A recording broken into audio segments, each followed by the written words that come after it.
আমাদের এই দীর্ঘমেয়াদী পরিকল্পনাটা করতে হতো যে যখন থেকে আমরা ফার্ম ছিলাম যে শেখ হাসিনাকে চলে যেতে হবে, তারপরে কি হবে। আমরা তো আর শেখ হাসিনা চলে যাওয়ার পরে দেশটাকে ছেড়ে দিতে পারি না। তো এই জায়গা থেকে আমরা দেখা যায় যে এই চিন্তাটা আস্তে আস্তে আসতে থাকে। কিন্তু ওই সময়টাতে আসলে এটা বিশ্বাস করাও কঠিন ছিল যে 5 তারিখের মধ্যেই হয়তো হয়ে যাবে। আমাদের তো এমনকি সশস্ত্র অভ্যুত্থানের প্রস্তুতিও ছিল। 5 তারিখ যদি আমরা সফল না হতাম, হয়তো আমরা অস্ত্র তুলে নেওয়ার ঘোষণা দিতাম। এবং নাহিদ ভাই ভিডিওবার তো রেডি রেখেছিল, আমিও কি ঘোষণা দিব সেটাও রেডি ছিল। তবে এর আগে আমরা এটা অনুভব করি যে পরবর্তীতে আমরা আসলে দেশটার আসলে কি হবে শেখ হাসিনা চলে যাওয়ার পরে। সেই জায়গা থেকে মানে এটা কোনো কালেকটিভ ডিসিশন এরকম ছিল না, এমন না যে আমরা মিটিং করে ডিসিশন নিয়েছি যে ডক্টর ইউনূসকে প্রধান উপদেষ্টা বানানো হবে বা এরকম কিছু। তখন আমার মূলত যোগাযোগ হয় ইয়ের সাথে, যে যোগাযোগ হচ্ছিল আমেরিকান এম্বাসির কয়েকজনের সাথে। এর পাশাপাশি হচ্ছে সাবেক ছাত্রদলের এক বড় ভাই আছেন শামীম ভাই, উনি মিরপুরে অর্গানাইজার হিসেবে খুব ভালো ভূমিকা পালন করছিলেন। তো ওনার সাথে আমার যোগাযোগ হচ্ছিল। উনি মূলত ওনার যোগাযোগটা ছিল মূলত মুশফিকুল ফজল আনসারি ওনাদের সাথে আর কি। তো ওনার মাধ্যমে আমার ডক্টর আলী রিয়াজ, তারপর হচ্ছে বদির আলম মজুমদার স্যারদের সাথে যোগাযোগ হয়। ওনাদের সাথে আমি কথা বলি। 1 তারিখ যখন আমাদেরকে ডিবি থেকে ছেড়ে দেওয়া হয়, সেদিন প্রাথমিক কথা হয়, কিন্তু 2 তারিখ মূলত আসল কথাবার্তা শুরু হয়। ওনাদের সাথে কথা বলে এবং ওনাদেরকে তখন আমি জিজ্ঞেস করছিলাম যে ডক্টর মোহাম্মদ ইউনূস কি আসবেন কিনা যদি আমরা আহ্বান করি। তো সবার একটা কমন কথা ছিল উনি আসবেন না, কারণ ওনাকে এর আগেও তো অনেকবার চেষ্টা হয়েছে আহ্বান করার। ওই 24-এর নির্বাচনের আগেও একটা আলোচনা ছিল এবং এর আগেও 19 সালের দিকে একটা আলোচনা ছিল। এর আগেও যখন তত্ত্বাবধায়ক সরকার ছিল তখনও ওনাকে আনার চেষ্টা করা হয়েছিল, বাট উনি সবসময় পলিটিক্যালি থেকে রিফিউজ করেছেন, দূরে থাকতে চেয়েছেন। তো আলী রিয়াজ স্যারও আমাকে বললেন, বদির আলম মজুমদার স্যারও বললেন যে উনি আসবেন না। আরও যাদের সাথে কথা হচ্ছিল উনি রাজি হবেন না, এই ধরনের একটা কথা ছিল। বাট আমি সরাসরি ওনার সাথেই কথা বলতে চাই। এবং তখন হচ্ছে শামীম ভাই আমাকে ওনার বর্তমান যে এপিএস সাব্বির ভাইয়ের নাম্বার দেন। তো সাব্বির ভাইয়ের সাথে যোগাযোগ করার পর সাব্বির ভাই আমাকে বলেন যে আমি তো স্যারের সাথে নাই। তো স্যারের সাথে মঈন চৌধুরী নামের একজন তখন স্যারের প্রাইভেট সেক্রেটারি হিসেবে কাজ করছিলেন। তো সাব্বির ভাই আমাকে মঈন চৌধুরীর নাম্বার দেন। মঈন চৌধুরীর সাথে আমি যোগাযোগ করি 2 তারিখ কি 3 তারিখ হবে, এবং ওনার সাথে আমার কথা হয়। এবং উনি তখন বলছিলেন যে স্যারের একটা ছোটো সার্জারি আছে। স্যার তখন ফ্রান্সে ছিলেন। তো সার্জারি আছে এবং পরবর্তীতে আমি ওনাকে মেসেজগুলো ক্লিয়ার করার চেষ্টা করি যে আমরা চাচ্ছি এমনটা। তো উনি স্যারের সাথে কথা বলেন। স্যার আমাদেরকে পরে একটা মেসেজ পাঠান যে তোমরা যেটা করতেছো আমি তোমাদের সাথে আছি আর কি। এটা হচ্ছে 2 তারিখের দিকে স্যার একটা মেসেজ আমাদেরকে পাঠান থ্রু মঈন চৌধুরী, কিন্তু তখনও কথা হয়নি। স্যারের সাথে আমার প্রথম কথা হচ্ছে, মানে আমি বারবার ইনসিস্ট করছিলাম সরাসরি কথা বলতে, কারণ সবাই অনুৎসাহিত করতেছে যে স্যার আসবেন না, আদার অপশনস দেখার জন্য, প্রধান উপদেষ্টা হিসেবে অন্য কাউকে দেখার জন্য অনেক নামও আসতেছিল, অনেক নামও সাজেশন আসতেছিল। কিন্তু আমার চিন্তাটা ছিল যে আমাদের যে অর্থনৈতিক ভঙ্গুর পরিস্থিতি, তারপরে একটা বিশেষ পরিস্থিতিতে আমরা সরকার গঠন করলে সেটার জাতীয় আন্তর্জাতিক যেই স্বীকৃতির ব্যাপার আছে, এগুলো আসলে ডক্টর মোহাম্মদ ইউনূস ছাড়া পসিবল হবে না।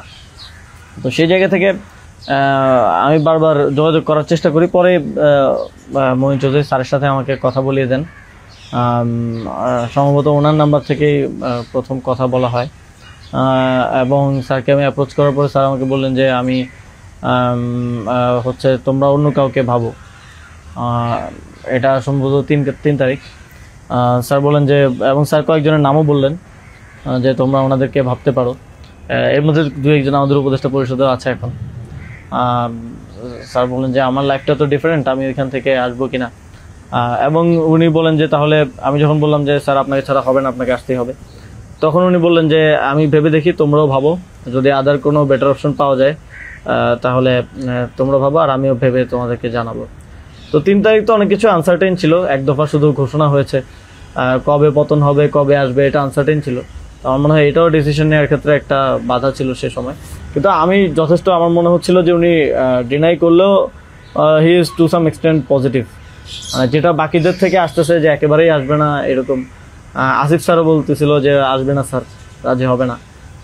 তো আবার আমার মনে হচ্ছিল যে এই লোকগুলো তো সবাই স্যারকে পার্সোনালি চেনে, তো ওনারা বলতেছে, কিন্তু আমরা ইনসিস্ট করি, আমি ইনসিস্ট করি, এবং আমি তখন আসলে বাকিদেরকে জানিয়ে রাখছিলাম যে আমার স্যারের সাথে যোগাযোগ হচ্ছে। তখন এটা কোনো কালেকটিভ ডিসিশন ছিল না যে ওনাকে আমরা প্রধান উপদেষ্টা করব। আমি নাহিদ ভাই, মাহফুজ ভাইদেরকে জানিয়ে রাখি যে আমার ওনার সাথে যোগাযোগ হচ্ছে, দেখি এটা কোথায় যায়। আর সবার কাছেই তো তখন সময়টা আনসার্টেন ছিল যে কখন পতন হবে, কখন সরকার হবে। এটা অনেক ফার সাইটেড আসলে বিষয় ছিল ওই সময়টাতে, কারণ আমাদের মনে হচ্ছিল না যে 5ই আগস্ট পতন হবে, আমাদের মনে হচ্ছিল যে আরও হয়তো দীর্ঘ সময় আমাদের লড়াই করতে হতে পারে। ইভেন সব ধরনের সম্ভাবনাই ছিল, এটা একটা গৃহযুদ্ধের দিকে যাওয়ার পরিস্থিতিও ছিল ওই সময়টাতে। তো পরবর্তীতে যখন এরপরও স্যারের সাথে আমার কমিউনিকেশন, স্যারের টিমের সাথে কমিউনিকেশন চলছিল। 5 তারিখ মূলত স্যারের সাথে আবার কথা হয়। মঈন চৌধুরীর সাথে রেগুলারই কথা হচ্ছিল, প্রতিদিন 2-3 বার কলে কথা বলছিলাম।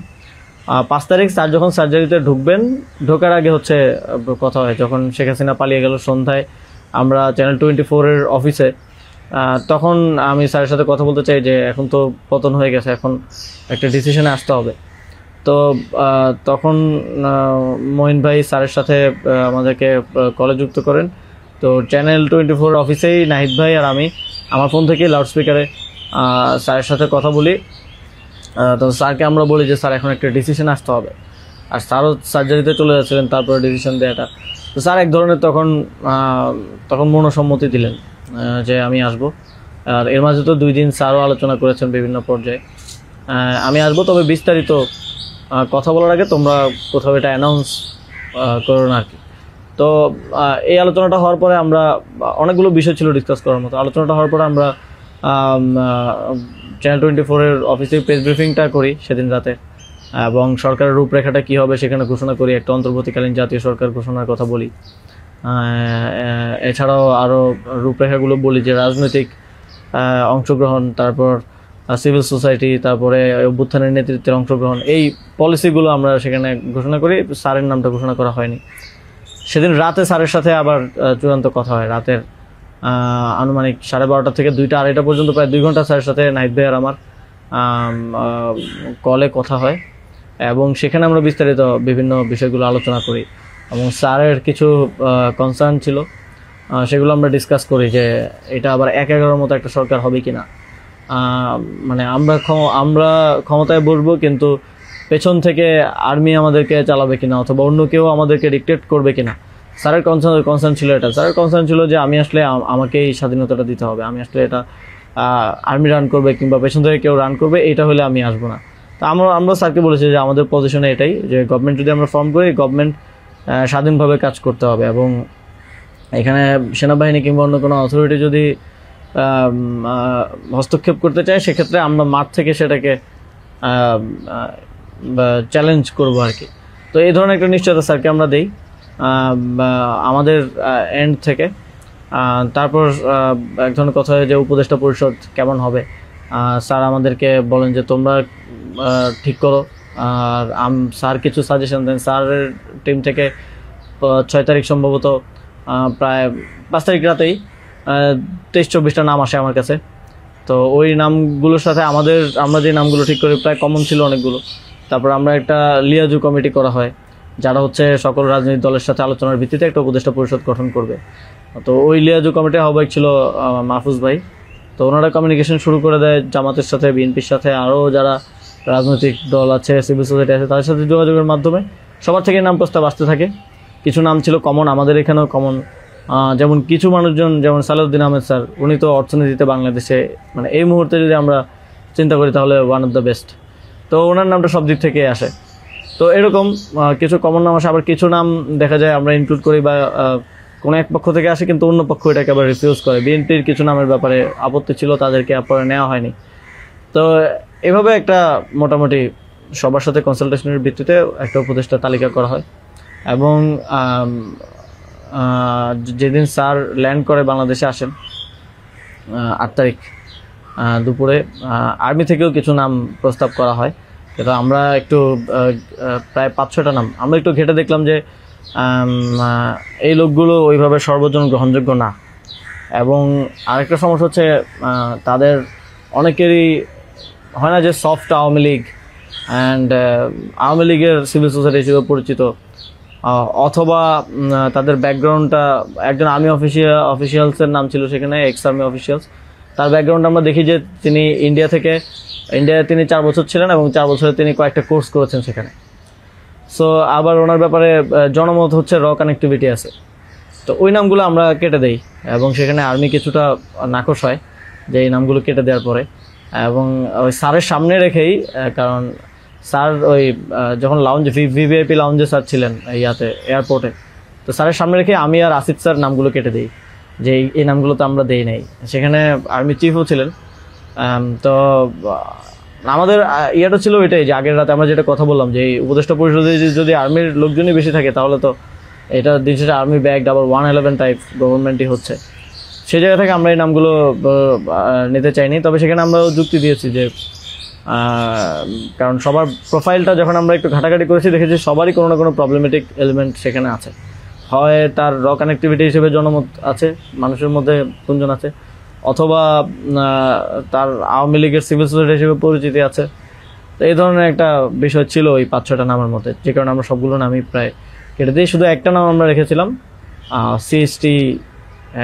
সিএসটি উপদেষ্টা যিনি আছেন, কারণ আমাদের কাছে মনে হচ্ছে ওইটা সেন্সিটিভ জায়গা এবং দেশের এরকম একটা ট্রানজিশন টার্মাল সিচুয়েশনে যেহেতু আর্মি পুরোপুরি আমাদের পার্বত্য অঞ্চলের সমস্যাগুলো ডিল করে, তো সেখানে তাদের কথাটা রাখা উচিত। সেই জায়গা থেকে ওনার নামটা আমরা রাখি, শুধু আর্মির প্রপোজাল থেকে বাকিগুলো কেটে দেওয়া হয়। তো এভাবেই একটা এবং এছাড়াও আরেকটা ইয়ে ছিল যে 6 তারিখ আর্মির সাথে আমাদের একটা বৈঠক হয়, 3 বাহিনী প্রধান তারপর রাষ্ট্রপতি, প্রায় 4 ঘন্টার একটা বৈঠক হয়। যেটার মূল কথাটা ছিল যে সেনাপ্রধানের দিক থেকে মূল ভেটোটা ছিল যে ডক্টর মোহাম্মদ ইউনূস কেন, why not any other person. তো আমরা আমাদের জায়গায় অ্যাডামেন্ট ছিলাম, বিকজ আমরা তো 5 তারিখ রাতেই ঘোষণা দিয়ে দিয়েছি যে doctor Muhammad Yunus will be the chief adviser of the next interim government. এবং সেটা এক ধরনের বৈপ্লবিক কায়দায় আমরা ভিডিও বার্তা দিয়ে ঘোষণা দিয়ে দিয়েছি, আমরা কোনো নিয়মের কিংবা সংবিধানের তোয়াক্কা সে সময়টাই করে নেই। কিন্তু উনি বারবার বলার চেষ্টা করছিলেন যে ডক্টর মোহাম্মদ ইউনূসের নামে মামলা আছে, তিনি একজন কনভিক্টেড পার্সন আসলে কিভাবে হতে পারে, একটা দেশের প্রধান উপদেষ্টা হতে পারে। তো আমরা যখন এগুলো ডিবাঙ্ক করতেছিলাম কথাগুলোকে যে এগুলো তো আওয়ামী লীগের সময়ের পলিটিক্যালি মোটিভেটেড মামলা, এই মামলা তো দেখা গেছে সবার নামে পাওয়া যাবে, আমাদের নামেও আছে। তো এটা বলার পর আবার ওনারা আরেকটা কথা বললেন যে সোসাইটির একটা বড় অংশ তো আসলে ওনাকে হেট করে, এবং বড় অংশ বলতে উনি তখন সরাসরি বলেছেন যে আওয়ামী লীগের অন্তর্বর্তীকালীন সরকারটা তো সবার কাছে গ্রহণযোগ্য হতে হবে। এখন আওয়ামী লীগ তো ডক্টর মোহাম্মদ ইউনূসকে 2 চোখে দেখতে পারে না, একদম অপছন্দ করে। তো এখন এই আওয়ামী লীগ একটা লোককে একেবারেই দেখতে পারছে না, এবং বাংলাদেশে তো আলটিমেটলি 30-40% পিপল আওয়ামী লীগকে সাপোর্ট করে। এই 30-40% পিপলের মতামতের বিরুদ্ধে গিয়ে একটা লোককে প্রধান উপদেষ্টা করা উচিত। তো আমরা তখন বললাম আওয়ামী লীগ এমন কিছু না যেটা নিয়ে এখন আমাদের কনসার্ন হওয়া উচিত। আওয়ামী লীগকে আমরা পরাজিত করেই এই প্ল্যাটফর্মে আসছি, এখানে আমরা বসছি। আওয়ামী লীগ কি চাইলেও না চলে এটা এখন আর ম্যাটার করে না কোনোভাবেই। কিন্তু উনি বারবার এই কথাটা ঘুরে ফিরে বলতেছিলেন যে এই সরকার তো একটা নির্বাচন আয়োজন করবে, এই জন্য বিএনপি আওয়ামী লীগ সবার কাছে এই সরকারের গ্রহণযোগ্যতা থাকা প্রয়োজন। আওয়ামী লীগ তো ডক্টর মোহাম্মদ ইউনূসকে একেবারেই দেখতে পারে না, ওনাকে আওয়ামী লীগ মেনে নেবে না উনি আসলে। কিন্তু আমাদের কথা ছিল যে আওয়ামী লীগ তো এখন আর এই মুহূর্তে ডিসিশন মেকিংয়ে আওয়ামী লীগ ম্যাটার করে না। একটা গণহত্যা ঘটনার পরে সে কি ভাবলো বা তার কি পজিশন, দ্যাট ডাজন্ট ম্যাটার। এরপরও ওনারা নানা ধরনের যুক্তি দিতে পারে, এবং শেষে 4 ঘন্টা এই বিষয়ের উপরে ডিসকাশন হয়। 4 ঘন্টা, আধা ঘন্টা হয়তো অন্যান্য ইস্যুস নিয়ে ডিসকাস হয়েছিল, বাট 4 ঘন্টা প্রায় 3.5 ঘন্টা এই ইস্যু নিয়ে ডিসকাস হয়। তো এখানে আসছিলাম আমি, নাহিদ ভাই, মাহফুজ ভাই আর নাসিফ ভাই, আর বাকি আমাদের সাথে যারা ছিল তারা বাইরে অপেক্ষা করছিল। আসিফ স্যার ছিল, তারপরে তানজিমুদ্দিন স্যারও ছিল, আরও সমন্বয়িকা ছিলেন আরও 10-12 জন, সবাই বাইরে অপেক্ষা করছিল আর কি এই 4 ঘন্টা। তো তারা বারবার 2বার হচ্ছে বিরতি দিয়ে আমাদেরকে আবার ভাবতে বলে আবার চলে যেত, আবার এসে আবারও একই জায়গা থেকে কথা শুরু করতো। মানে আমরা বুঝতে পারছিলাম যে ডক্টর মোহাম্মদ ইউনূসকে এখানে এস্টাবলিশমেন্ট কোনোভাবেই চাচ্ছে না।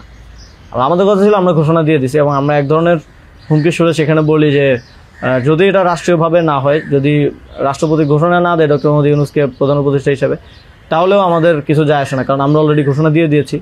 আমরা আমাদের তৈরি করা উপদেষ্টা পরিষদ নিয়ে শহীদ মিনারে গিয়ে শপথ নিব। এই হুমকিটা দেওয়ার পরে তারা একটু মানে নড়েচড়ে বসে এবং তারা গিয়ে রাষ্ট্রপতির সাথে ডিসকাস করে আসে।